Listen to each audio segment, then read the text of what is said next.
Morning everyone, তোমরা সবাই কেমন আছো? আমি ভালো আছি।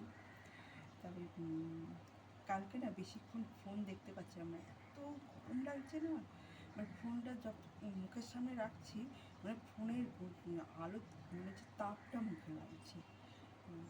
কালকে বেশি সন্ধ্যের থেকে না বেশি ফোনটা দেখতে পাচ্ছি না। দেখলে মানে বেশি গরম লাগছে, ওই জন্য ফোন বন্ধ করে দিচ্ছি। কী করবো? আর মানে অসহ্য লাগছে।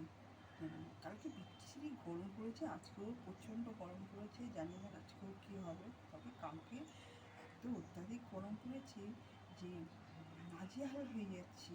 মানে আমাদের বারান্দাটা এত ঠান্ডা থাকে সন্ধ্যের পর থেকে, সে বারান্দায় গিয়ে বসবো, সে বারান্দায় বসতে পারছি না।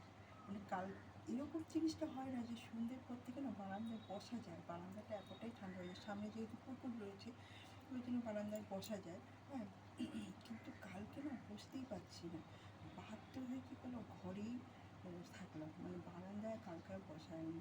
আর আমার না সন্ধ্যের পর থেকে একটু বারান্দায় বসবো, বাইরের থেকে ঠান্ডা হাওয়াটা আসবে। তারপরে একটু সামনে পুকুর টুকুর রয়েছে, একটু ভালো লাগে। একঘেয়ে ঘরের মধ্যেই ঢুকে বসে থাকা, যে একটুখানি সন্ধ্যের পর থেকে একটু বারান্দায় একটু বসে থাকবো, ভালো লাগে। কিন্তু কী করা যাবে, এত অত্যাধিক কালকে গরম ছিল।